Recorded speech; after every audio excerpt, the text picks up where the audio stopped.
Welcome back, my fellow brothers and sisters of the Creed, to the Tournament of Champions. The struggle continues, the fight goes on, and the road to finding the one who's truly worthy to be at the throne takes us to our second preliminary bout, Assassin's Creed 1 vs AC Rogue. I'm damn sure that many people would automatically assume AC Rogue has already taken the win and that this fight is really pointless. And if the first fight taught me anything, it's to never underestimate any contender. Any competitor could take the edge in the blink of an eye. You would never see them coming. With that being said, today it's the old dog versus the rebel. Age versus beauty. Experience versus in-your-face confidence. Now before we begin, if anybody wants to know exactly what this tournament is, what matches there are, and what the rules are, you should definitely check out the first video in the tournament series. It has all the info you need and more. And while you're at it, don't forget to hit the like button and support the Creed. So ladies and gentlemen, let's get ready to rumble!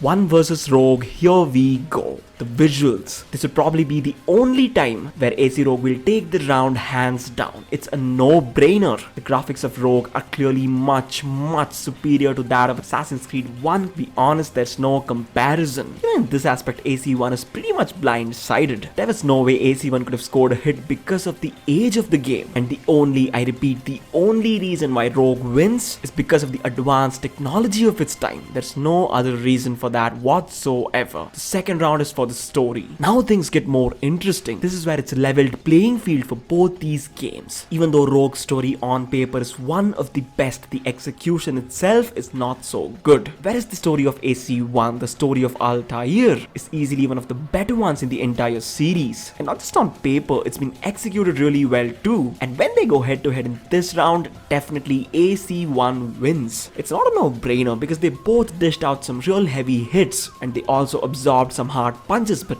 definitely AC1 wins in the round 2 for the story. But that is beyond a shadow of a doubt. Round 3, character designs. Well, guess what? AC Rogue takes one more easy round. And it's simply because how much younger this game is. There's no other reason. Despite AC1 being really good for its time, when you compare it to Rogue, especially visually, it'll fall flat every single time. Although many people would agree with me when I say Rogue is much inferior to AC1, when we pit these games against each other in one-on-one competition, that's where we find out exactly who the winner is. That was the whole intention of the tournament. In the beginning, I said people would automatically rule out AC1 as a potential winner. And that's not because anybody thinks it's an inferior game. Definitely not. It's actually because many people have a perception. If a game is that much more recent, it obviously holds the edge over the older games. That's what seems to be true until now. But how will AC1 fare against a much younger fighter? We'll find out in these next rounds. Now it's time for the 4th round, the combat. Well, I gotta say AC1 is clearly at a disadvantage here as well.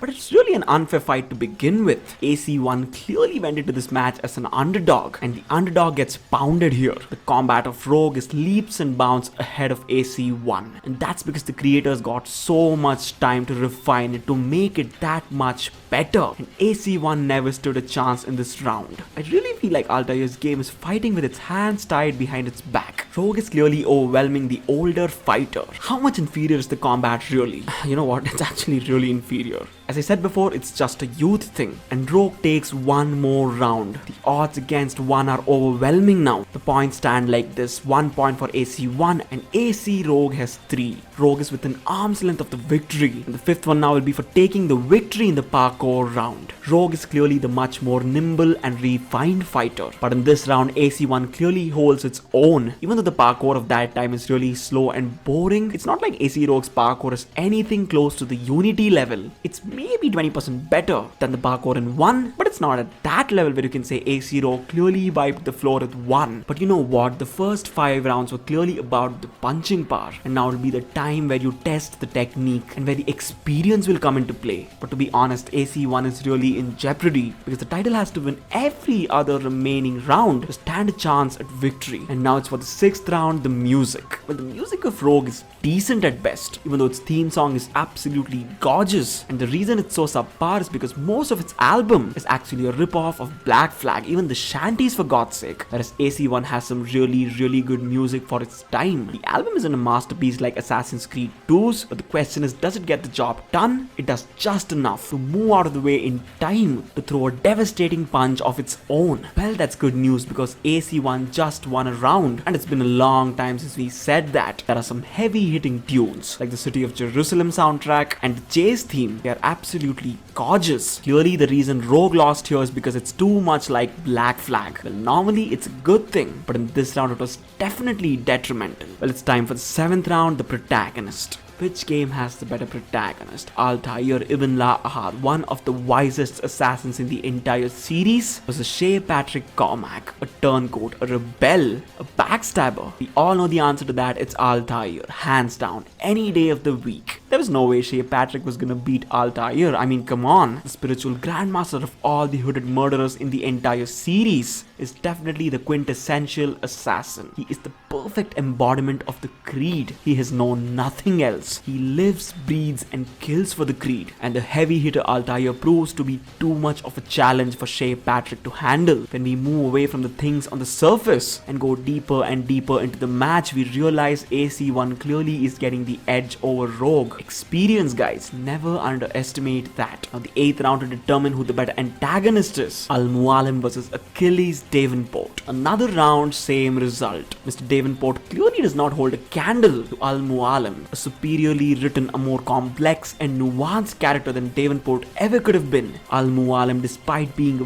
villain in his game, clearly proved to be an ally to AC1 in this bout. See, Achilles really had a lot of potential, but the problem is the runtime of AC Rogue is so damn short. They never got the chance or time to develop Achilles as a proper character, as a proper villain. But on the flip side, Al-Mualim had enough screen time and enough dialogues to establish himself as one of the better antagonists in the entire series. And see how the tables have turned. There was a time when AC1 was so far behind, I never thought it would ever catch up to Rogue, but they are now tied, 4 points each. The next 2 rounds decide who wins and who loses. Or will it be a draw? Let's find out. The 9th round is for the side characters. Well, what do we see here? AC Rogue takes this round, no doubt. Because think about it, whom do you really remember from Assassin's Creed 1? Except Altair and Al-Mualim. You maybe remember Abbas, and that's because of Revelations. When you think about Rogue, Miss Finnegan, Christopher Gist, Kesiko Wase, Captain George Monroe, Haytham Kenway. So many memorable side characters. Oh my goodness, how can Rogue not take this round? I really won't say it's inferior writing on AC1's part, but what it is the lack of an ability to create and develop side characters. And that really cost AC1 here heavily. So damn close yet so far. Now this is one of those parts where Rogue did not win simply because it's a much newer game. It rather won because of substance. You know what? Well done, Rogue. And before we move on to the 10th round, a really important question pops up. What if AC1 scores this round? Will it be a tie or will it be a draw? Well, you know what? We don't do draws here. We need a clear and definitive winner, which is exactly why if AC1 takes the next round, we're gonna have a tiebreaker. Now, if it comes to that, you'll know exactly what the tiebreaker is. And now we enter the 10th round, the deepest part of the match, the ending. In my eyes, Assassin's Creed Rogue didn't even have an ending. Whereas on the flip side, Assassin's Creed 1 had an absolutely amazing end. And to its added advantage, it even had a boss fight. You know what? It's gonna be a tie. I'll tell you why Assassin's Creed 1 clearly takes the win. Rogue was nothing but a product of greed. The creators just wanted to capitalize on the notoriety of Assassin's Creed Black Flag, which is exactly why the game is all over the place. Whereas AC1, despite its shortcomings, had a solid story to tell. Rogue ended in the most abrupt and disgusting manner because we do not even know to this day exactly what happened to Shay Patrick after the events of Rogue transpired. Whereas we got a perfect ending to AC1, and later on in Revelations, we also had an amazing end to Altair's story. So with all that out of the way, let's see who wins the tiebreaker. Now what the tiebreaker is, the final round for the overall feel.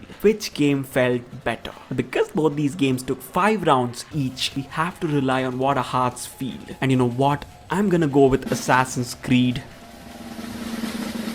1. Even though Rogue is much better than 1 in every other surface level aspect, it simply cannot be denied that as an Assassin's Creed game, Assassin's Creed 1 clearly is the winner here. It's longer, more meticulously told story with intricate little details that really make it that much better. And even though every other superficial aspect was taken by Assassin's Creed Rogue, when you get down to the core, the bottom of it, the much more experienced and clearly the better fighter Assassin's Creed 1 takes this match. Well, can you believe that? Assassin's Creed 1 just beat Rogue. This is one of the better matches. I never anticipated it be this damn good. Before you do anything else, hit the subscribe button. You do not want to miss this heart-pumping action. And if you like this gladiator matchup, do hit the like button. And with that, we reach the end of this fight, guys. Stay safe, stay strong, and stay tuned. It's your boy VZX signing out.